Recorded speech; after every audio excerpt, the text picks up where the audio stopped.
नमस्कार दोस्तों, स्वागत है आपका यूनिक स्टडी सेंटर के ऑनलाइन क्लासेस में।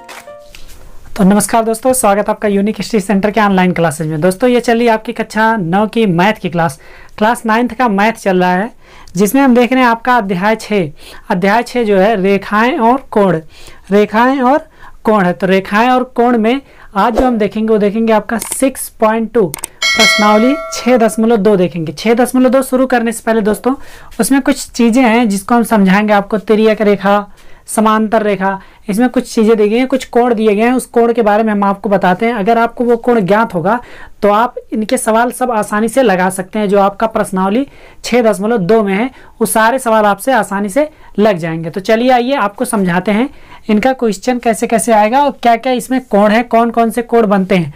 जब दो समांतर रेखाओं को कोई एक तिर्यक रेखा काटती है तो कौन सा कोण बनता है, उसी तरीके से ये सारे कोण हम बताएंगे आपको। तो चलिए आइए शुरू करते हैं।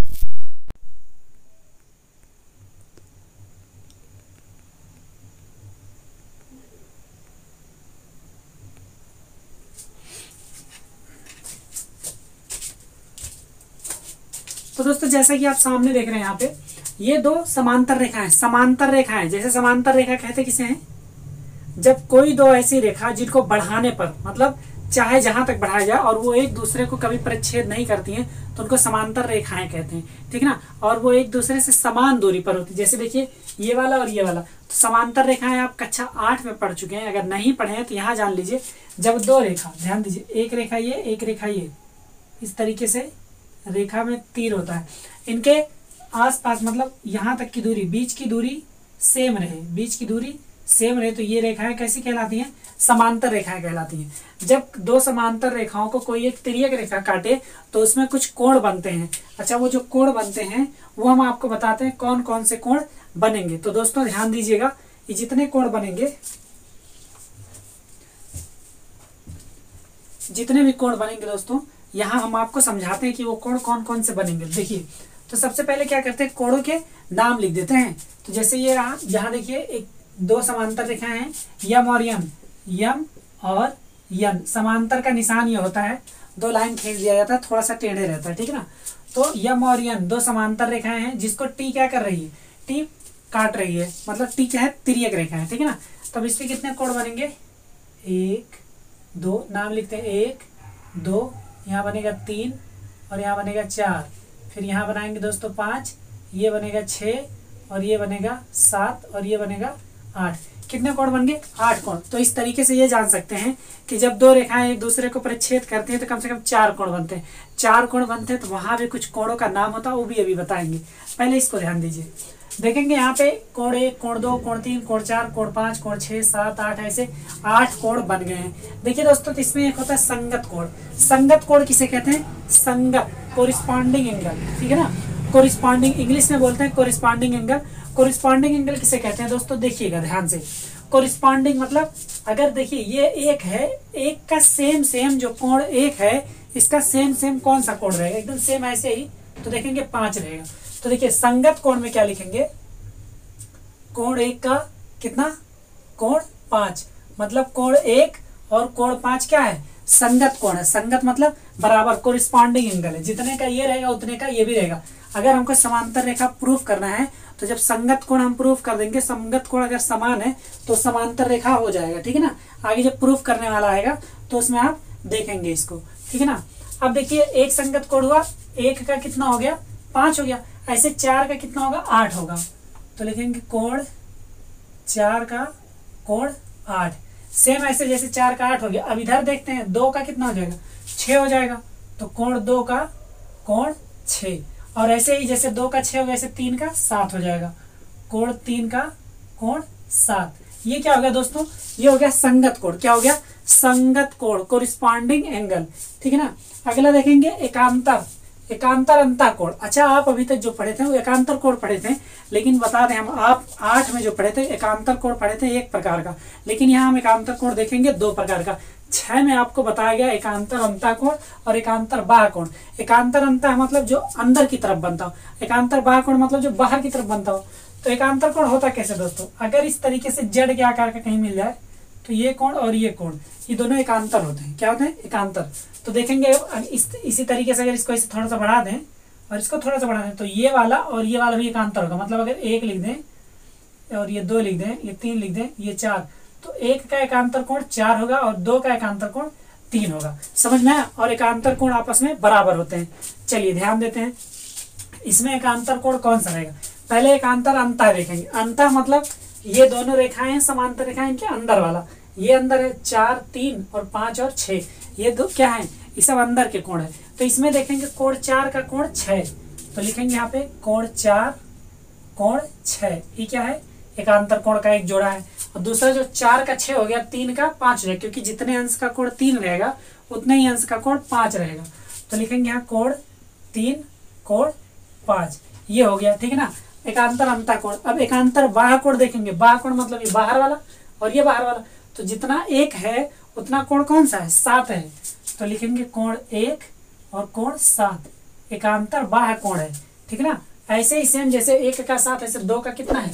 8 है। कोण 2 कामा कोण 8, ये क्या हो गया आपका? एकांतर बाह्य कोण हो गया। क्या हो गया दोस्तों? एकांतर बाह्य कोण हो गया। अब देखेंगे तिर्यक रेखा के एक ही ओर के अंतः कोण। तिर्यक रेखा के एक ही ओर के अंतः कोण, तो ये तिर्यक रेखा है, इसके एक ही ओर के अंतः कोण, एक ओर के अंतः कोण देखेंगे। अगर तिर्यक रेखा के अंतः कोण ये देखेंगे, इसके अंदर जो इसी को अंतः कोण कहते थे, 4, 3, 5, 6 ये सब अंतः कोण। अब तिर्यक रेखा के एक और, तो 4 और 5 है, कितना है? कोण 4 कामा कोण 5। एक तरफ क्या है? 4 और 5 है। इस पे एक कॉन्सेप्ट भी अभी समझाते हैं आपको, परिमेय में बताया गया। और दूसरी तरफ क्या? 3 है और 6 है, कोण 3 और कोण 6। दोस्तों देखिएगा, अगर तिर्यक रेखा के एक ही ओर के अंतः कोण है तो ये दोनों आपस में क्या होते हैं? संपूरक होते हैं। तिर्यक रेखा के एक ही ओर के अंतः कोण क्या होते हैं? संपूरक होते हैं। संपूरक मतलब इनका और इनका योग कितना होना चाहिए? 180 होना चाहिए। कहने का मतलब ये हुआ कि अगर कोण 3 और कोण 6 जोड़े तो ये कितना? 180 होना चाहिए। ऐसे ही कोण 4 और कोण 5 जोड़े तो भी 180 होना चाहिए, क्योंकि तिर्यक रेखा के एक ही ओर के अंतः कोणों का योग 180 डिग्री होता है। 180 डिग्री मतलब संपूरक होता है। ये समझ में आया? चलिए आगे बढ़ते हैं। तिर्यक रेखा की देखिए इन्वर्टेड कामा, ये मतलब हो गया कि तिर्यक रेखा के एक ही ओर के अंतः कोण था, ये बाह्य कोण, एक ही ओर के बाह्य कोण। तो तिर्यक रेखा के एक ही ओर के बाह्य कोण ये है, ये है। देखिए कोण 1 कोण 2 और दूसरी तरफ क्या है? कोण 7 और कोण 8। इसमें भी वही है, तिर्यक रेखा के एक ही ओर स्थित बाह्य कोण, सॉरी एक ही ओर स्थित, देखिए बाह्य कोण, तो बाह्य कोण जो ये जो 1 है, 1 और 8 हो जाएगा, 8 होगा। और ऐसे ही कोण 7 है तो कोण 2 हो जाएगा, 7 और कोण 2 हो जाएगा। ठीक है ना, ध्यान दीजिएगा। जैसे ये वाला हो गया, ये वाला हो गया, ये वाला हो गया, ये वाला हो गया। सेम कॉन्सेप्ट यहाँ भी यूज होता है कि तिर्यक रेखा के एक ही ओर स्थित बाह्य कोणों का योग कितना होना चाहिए? 180 होना चाहिए। मतलब 1 और 8 मिलाएंगे तो 180 होगा। क्या होगा? क्योंकि 8 और 4 संगत है। देखिए 8 और 4 संगत है, तो जितने का 4 उतने का 8, तो 8 और 1 जोड़ देंगे, कितना हो जाएगा? 180 डिग्री का हो जाएगा। तो दोस्तों ये आपका जितना कोण बना, संगत कोण, एकांतर अंतः कोण, एकांतर बाह्य कोण, तिर्यक रेखा के एक ही ओर के अंतः कोण, तिर्यक रेखा के बाह्य, ठीक ना। अब इसके बाद जो आता है, इसके बाद एक आता है शीर्षाभिमुख कोण। क्या आता है दोस्तों? एक कोण इस तरीके का देखेंगे, इस तरीके का। अगर दो इस तरीके की रेखा जाती है और इसको एक इस तरीके से विभाजित कर दिया, कैंची देखें, कैंची, तो इधर वाला कोण जो है इस वाले कोण के बराबर होता है, और जो इधर वाला कोण होता है वो इस वाले कोण के बराबर होता है। इसको क्या बोलते हैं? शीर्षाभिमुख कोण बोलते हैं। क्या बोलते हैं दोस्तों? शीर्षाभिमुख कोण बोलते हैं। ठीक है ना, तो शीर्षाभिमुख कोण भी बराबर होते हैं। चलिए इतना चीज आपको समझ में आया, तो एक चीज और देखिए। हाँ, एक चीज और समझाते हैं यहीं पे। देखिए इतना आपको समझ में आ गया, एक चीज समझाते हैं। अगर देखिए ये 2 समांतर रेखाएं हैं, 2 समांतर रेखाएं, आगे आपके क्वेश्चन में भी आएगा। अगर 2 समांतर रेखाएं, एक समांतर रेखा यहाँ पे है, ठीक ना, कॉन्सेप्ट है 1 2 3, इसका नाम देखिए, इसका नाम यम, यन, ओ, ये 3 नाम रख दिए। अगर बोल दिया जाए कि यम समांतर यन है, ठीक है ना, और यन समांतर ओ है। देखिए यम समांतर यन मतलब यम जो है यन के समांतर है और यन के समांतर ओ है, तो दोस्तों ध्यान दीजिएगा हमेशा यम के समांतर ओ भी होगा। क्या होगा? यम के समांतर ओ भी होगा। कहने का मतलब इस तरीके का दिया जाएगा तो यम समांतर ओ भी रहेगा, भूलिएगा मत, ये आगे आपके प्रमेय में रहेगा, कॉन्सेप्ट में। ऐसे ही सेम देखिए यहाँ पे दिया गया है, अगर एक रेखा है उस पर एक लंब रेखाएं ढेर सारी, एक है या ढेर सारी हैं, तो पहले एक लंब रेखा, जैसे देखिए CF एक है, DG एक है, EH एक है, ठीक है ना। 3 रेखाएं हैं और तीनों क्या कर रही हैं? AB रेखा पर लंब हैं। तो जब किसी एक रेखा पर रेखाएं लंब होती हैं तो परस्पर समान दूरी पर, समान दूरी मतलब इनके बीच की दूरी समान रहेगी चाहे जहां रहेंगे, ठीक है ना। इनके बीच की दूरी समान रहेगी चाहे जहां रहेंगे, तथा एक ही क्या होती है? समांतर होती है। जैसे अगर देखा जाए तो AB पर लंब है CF और DG और EGH। अगर ऐसे देखेंगे तो CF समांतर होगा DG के और DG भी समांतर होगा दोस्तों HG के या EH के, ठीक है ना। मतलब ये समांतर ये, इस वाले का समांतर ये और इस वाले का समांतर ये, तो इस हिसाब से F और C समांतर हो जाएगा E और EH के, ठीक है ना दोस्तों। तो इतनी चीजें आपको 6.2 शुरू करने से पहले इतनी चीजें आपको जान लेनी चाहिए, जो कि आपका जरूरी है और इतना आपको समझ में आना भी चाहिए। अब एक चीज और ध्यान देंगे, ये तिर्यक रेखा के एक ही ओर स्थित अंतःकोण है। तिर्यक रेखा के एक ही ओर स्थित अंतःकोण है 4 और 5, ठीक है ना। ये एक और स्थित अंतःकोण है, इनका योग 180 डिग्री होना चाहिए। कितना होना चाहिए? 180, ये रट लीजिएगा।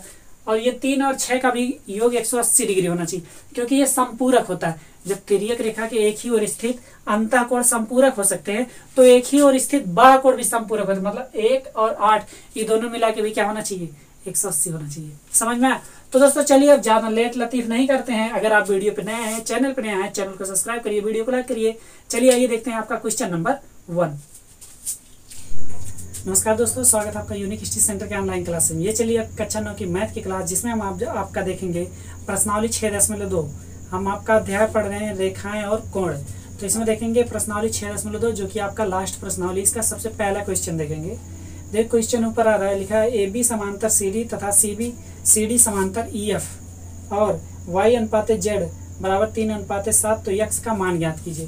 तो दोस्तों x की वैल्यू ज्ञात करनी है और सब कुछ दिया गया है, जो दिया गया उसी के अनुसार हम लोग निकालते हैं। सबसे पहले ध्यान देंगे, अगर AB समांतर CD और CD समांतर EF है तो AB समांतर EF होता है। लिखेंगे AB समांतर CD, इसको इक्वेशन 1 ले लेंगे, और दूसरा CD समांतर EF, इसको इक्वेशन 2 ले लेंगे। तो लिखेंगे समीकरण 1 तथा समीकरण 2 से। एक चीज ध्यान दीजिएगा दोस्तों, वीडियो तब पे लाइक करिएगा या कमेंट करिएगा जब आपको पूरा क्वेश्चन समझ में आ जाएगा, उससे पहले मत करिएगा, ठीक है ना। समझ में आ जाएगा तब आप करेंगे तो हमको बहुत अच्छा लगेगा। ये जो मेहनत हमारी कभी बेकार नहीं जाएगी अगर हम इस तरीके से पढ़ाएंगे और आपको समझ में आ जाएगा। कमेंट करके बताइएगा जरूर कि दोस्त समझ में आया कि नहीं, ठीक है ना। तो चलिए यहाँ से AB समांतर क्या हो जाएगा? EF हो जाएगा। दोस्तों आप लोग ये जान लीजिए, एक कॉन्सेप्ट होता है, परिमेय है, ऐसा कहिए कि अगर ये वाला इसके समांतर मतलब AB रेखा CD के समांतर और CD रेखा EF के समांतर, तो हमेशा AB समांतर EF होगा, ठीक है ना। तो इसका मतलब क्या हो जाएगा? AB समांतर EF, मतलब AB EF के क्या होगा? समांतर होगा। अच्छा, समांतर होगा तो एकांतर कोण बनेगा, तिर्यक रेखा के कोण बनेंगे, ठीक है ना। एकांतर कोण, बाह्य कोण, तिर्यक रेखा के एक ही ओर के अंतःकोण, तिर्यक रेखा के दूसरी ओर के अंतःकोण, ठीक है ना। ऐसा ऐसा बनेगा। तो देखिए ध्यान दीजिए, यहाँ से AB समांतर EF हो गया, ये AB समांतर EF हो गया, तो यहाँ पे X और Z ये दोनों क्या हो गए? एकांतर कोण हो गए। लिखेंगे अतः कोण X बराबर कोण Z, यही लिख देंगे क्या? एकांतर अंतःकोण, एकांतर अंतःकोण क्या हो गए? एकांतर अंतःकोण हो गए, ठीक है ना। अब देखिए एकांतर अंतःकोण है तो दोनों बराबर होगा कि नहीं। अब एक चीज और दिया गया है, Y और Z का अनुपात दिया गया, तो लिखेंगे माना Y बराबर, Y का अनुपात 3 है तो 3 के मान लेते हैं, Z बराबर 7 के मान लेते हैं, ठीक है ना। Y और Z का अनुपात दिया गया, तो देखिए Y और Z का अनुपात है, Y और Z ये दोनों मिला के 180 डिग्री होना चाहिए कि नहीं। तो लिखेंगे Y प्लस Z बराबर 180 डिग्री होना चाहिए ना दोस्तों।